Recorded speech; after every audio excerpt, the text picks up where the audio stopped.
warahmatullahi wabarakatuh.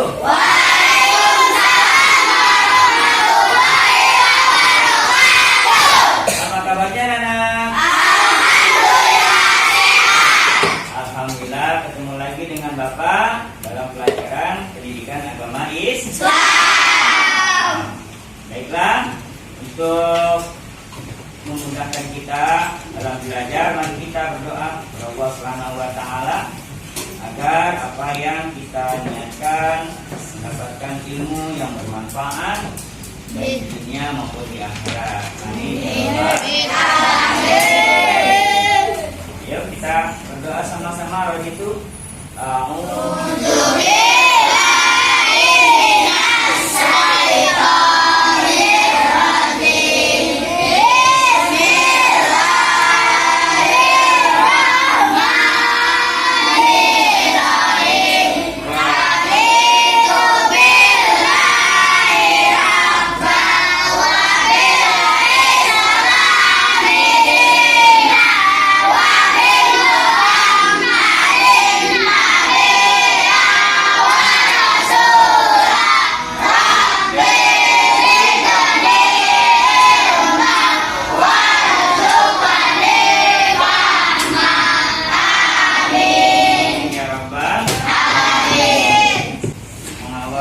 kegiatan kita hafalkan dulu surah-surah pendek ya.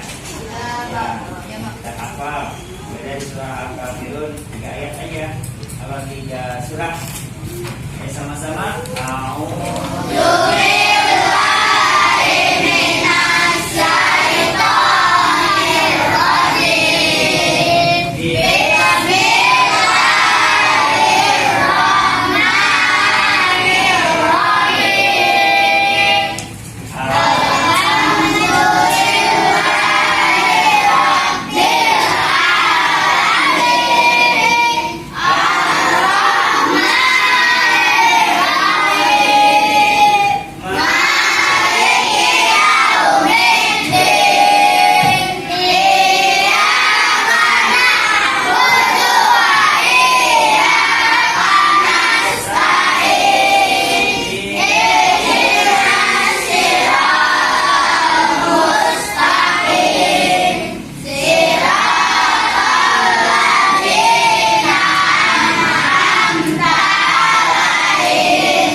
Baik anak-anak, sekarang kalian perhatikan video ini. Sebelumnya Bapak akan bacakan dulu dan mau tanyain dulu siapa saja yang tidak hadir hari ini. Masih semua ya. Alhamdulillah. Anak-anak, ya sebelum Bapak menjelaskan tentang apa itu wudhu, apa itu mandi dan juga bersuci, ya ada baiknya kita saksikan dulu video pembelajaran kali ini ya. Kalian perhatikan baik-baik ya. Sebelum memulai video pembelajarannya, marilah kita membaca basmalah bersama-sama. Bismillahirrahmanirrahim. Nah adik-adik, dalam video pembelajaran kali ini, insya Allah kita akan membahas tentang mengenal arti bersih dan sehat. Semoga dengan kalian menyimak video pembelajaran ini, kalian bisa memahami tata cara bersuci dari hadas kecil dan hadas besar dan mempraktekannya sesuai ketentuan syariat Islam. Mari kita simak ayat berikut ini. Bismillahirrahmanirrahim. Sesungguhnya Allah mencintai orang-orang yang bertaubat dan orang-orang yang menyucikan diri. Quran Surat Al-Baqarah ayat 222. Nah adik-adik, di ayat tersebut Allah Subhanahu wa Ta'ala menyebutkan bahwa Dia mencintai orang-orang yang menyucikan diri. Berarti jika kita ingin dicintai oleh Allah Subhanahu wa Ta'ala, kita harus senantiasa bersuci. Apa sih arti bersuci? Nah adik-adik, suci artinya adalah bersih. Kemudian bersuci artinya adalah membersihkan diri dari kotoran. Kotoran yang dimaksud adalah kotoran yang dapat menghalangi seseorang untuk beribadah kepada Allah Subhanahu wa Ta'ala. Kotoran itu disebut hadas dan najis. Adik-adik, pengertian dari hadas adalah keadaan badan yang tidak suci sehingga tidak boleh untuk sholat. Jadi ini muncul dari dalam diri kita sendiri. Nah, hadas terbagi dua. Yang pertama adalah hadas kecil. Contohnya adalah buang air, mau itu buang air kecil atau buang air besar. Kemudian buang angin dan penyebab batal wudhu yang lainnya. Nah ini adalah contoh-contoh dari hadas kecil. Yang kedua adalah hadas besar. Contohnya adalah mimpi basah untuk laki-laki dan haid untuk perempuan. Nah ini adalah macam-macam dari hadas. Dan kita harus suci dan bersih. Kemudian pakaian kita juga harus suci dan bersih. Dan yang ketiga adalah tempat sholat. Ini juga harus suci dan bersih. Adik-adik, bersih badan, pakaian, dan tempat tidak hanya ketika melaksanakan sholat, akan tetapi harus diartikan ke seluruh kehidupan kita. Di luar sholat pun badan kita harus bersih. Bersih pakaian artinya segala sesuatu yang dipakai seperti baju, celana, peci atau topi, tas, sepatu, sepeda, bangku, meja, lemari, dan lain sebagainya, itu harus bersih. Kemudian bersih tempat seperti ruang tamu, ruang dapur, tempat tidur, tempat makan, tempat belajar, ruang kelas, tempat bermain, gudang, dapur, dan lain sebagainya, itu juga harus bersih. Kemudian cara yang selanjutnya adalah istinja atau cebok. Itu adalah cara membersihkan kotoran atau najis yang sering kita keluarkan setelah buang air kecil atau buang air besar. Istinja dapat menggunakan air. Jika tidak ada, dapat juga menggunakan tisu, batu, ataupun berbagai lainnya. Nah, bila beristinja menggunakan air, maka tangan kanan menyiram kumpul atau dubur, sedangkan tangan kiri mengusapkannya hingga bersih. Nah, sekarang Bapak mau tanya. Ini kan udah ada kelompok nih. Kelompok 1, kelompok 2, kelompok 3, 4, 5, dan 6. Apa sih yang disebut dengan bersih? Bersih itu artinya bebas dari najis. Ya. Tadi dari tayangan video, ya. Najis itu ada berapa nak? Ada 3 atau 4? Ada 3. 100. Bisa disebutin? Bahwa najis itu terbagi 3. Yang pertama najis.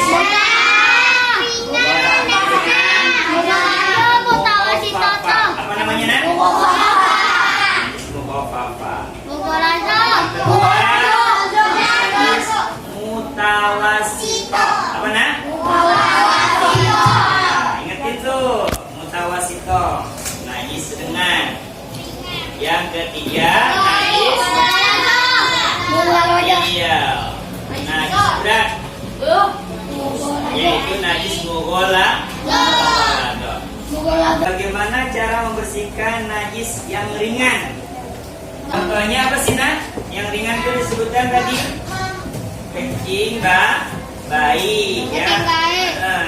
Bagaimana cara membersihkannya? Isi. Menjawab tadi? Jaki lagi. 100 buat Jaki. Ya, bagiin ya. Jadi cara membersihkannya dengan apa nak? Cukup disiram. Nih, ada apa nih? Oh, udah siapin gayung buat bersih-bersih. Ya, untuk bersihkan kotoran ini satu alat. Ya, juga ada apa nih? Ember tentunya. Ini satu pasang. Ya, nah, disiram. Apa mau tanya? Contohnya najis mutawasitoh seperti apa? Nah, contoh najisnya ya seperti kena kotoran, ya, kencing, ya, kemudian kena darah, ya, atau kena kotoran burung, binatang, ya. Itu cara membersihkannya dengan apa? Disiram air sampai hilang 3 syarat. 3 syarat apa? Hilang baunya, rasanya, sama pinter. Buat siapa nih namanya? Ya, 100. Tangan dong. Masuk kamar mandi, kaki kiri. Kanan ada yang kiri.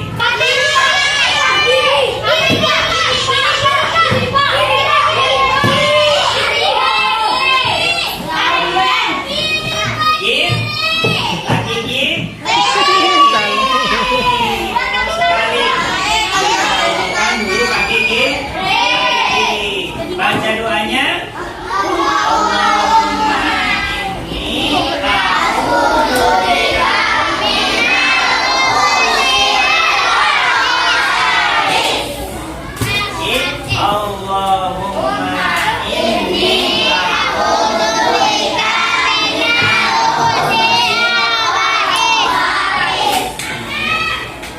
Keluarnya kaki kanan.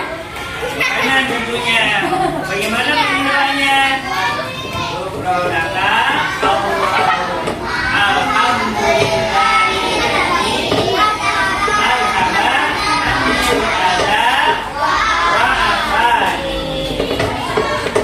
Dapat belum? Harus dihafal. Ya, bisa ya. Apa itu isinya? Apa namanya? Ya, istinja itu artinya membersihkan ikan kotoran setelah buang air besar atau buang air kecil. Bersihkan juga di rumah, ya. Dan kamu juga harus bisa mempraktekkan wudhu dan tayamum. Bagaimana lanjutannya? Nanti kita lihat setelah pembelajaran